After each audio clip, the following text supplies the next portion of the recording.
Hey guys, Donald here. Now we're exploring our theme this term, who is God, with Guess Who. Now, I don't know about you guys, but I love campfires. I've even built a fire pit in my house so I can cook and we can have our own fires in it. It's great.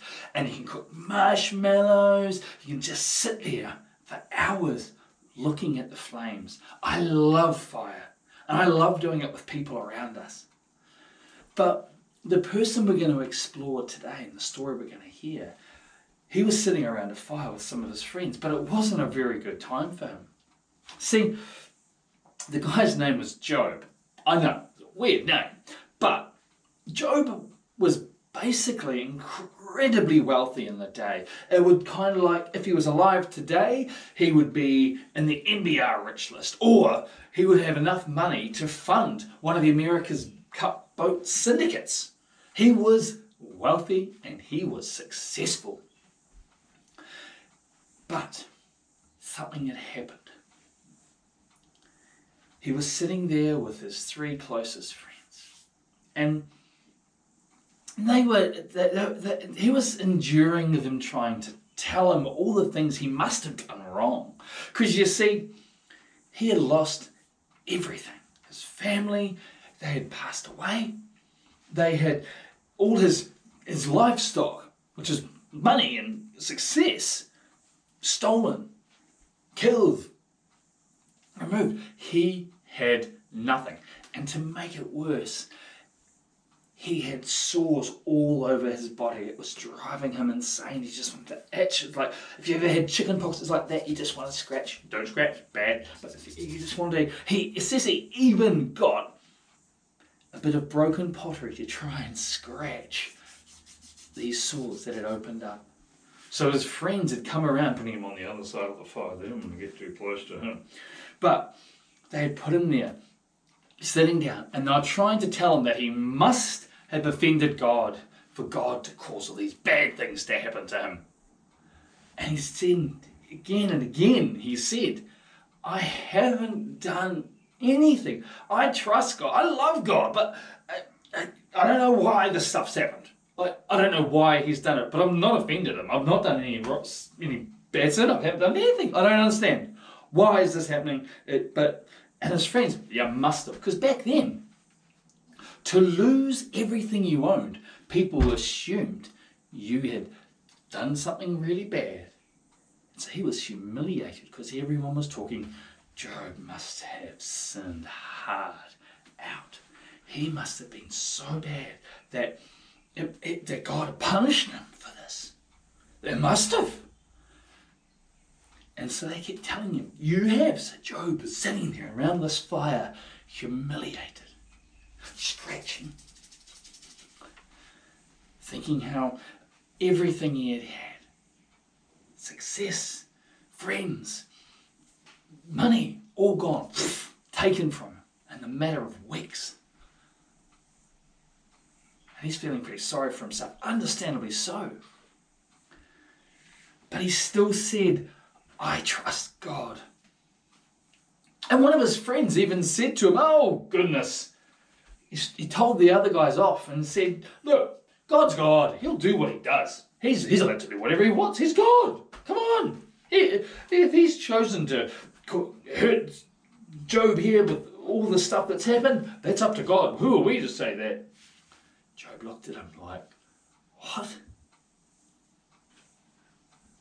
And then all of a sudden, a big whirlwind appeared above them. And it descended like a tornado all around them. Job's friends were like, "Bah!" The fire, literally, they watched the fire, just little logs, burning logs, just go.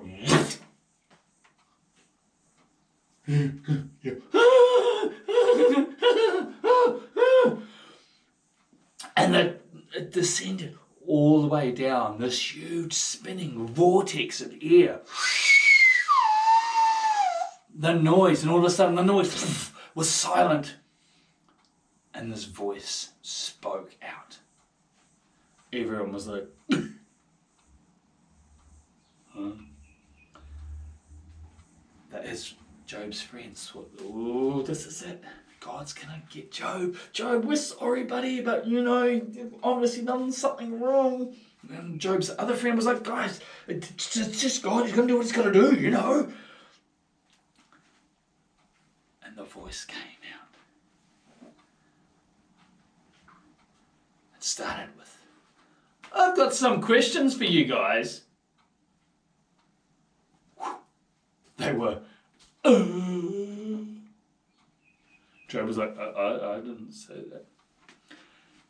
And the voice again said, I've got some questions. Like, where were you when the foundations of this world, this universe was made? Everyone's like, where were you when breath was breathed into man?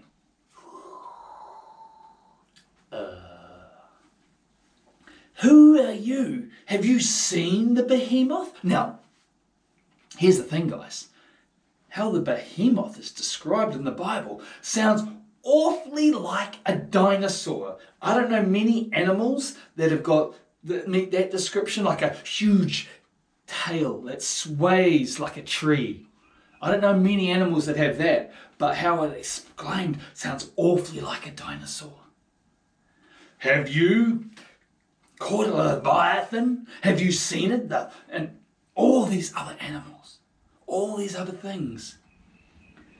Who are you? Were you there? Did you create science? Did you create the wonder, the sunset, the sunrise, the fact that you're walking on the ground? Did you do that? Have you seen that happen? Job's mates were like, no, sorry, no. Job was like, why is this happening? And then the voice said to Job, I haven't made this happen. I don't make bad things happen to people. But I am there with you when they happen. I am with you through everything you face. You can trust me. Not because I'm a good God. I am, but not just because of that. You can trust me because I love you. Job looked up. I always imagine like tears running down his eyes. He had been through horrible things. He had everything that was valuable and awesome to him and taken away. But all of a sudden, here was God telling him he loved him. Job's friends just imagine going, and God saying, yeah, and you guys. But at that moment, Job knew not only that could he trust God, that he loved God, but God loved him. Now the good news about the story is that everything was returned to Job. He had more family, he had more animals, the blessings came upon him. And he was rescued from that horrible thing because God was always with him, even in the bad times. Even when you feel stressed, even when you feel worried or anxious, always know God is there with you. Not just standing there watching. He's there with his huge arms. Because I reckon God said in the Bible that he made man in his image. So I always imagine Adam like this big dude, muscly. And there was God with his arms around us, helping us through those hard times. And I reckon that if anyone afterwards asked Job, who's God to you? How would you describe God? if they were around a fire, like they used to do a lot, he would just, stabbed his stick and moved some of the embers around, smiled, and he said, trustworthy, loving, and forgiving. But you can always rely on him, even when it's hard. That's our story this week, guys. You have an awesome week. I'll catch you later.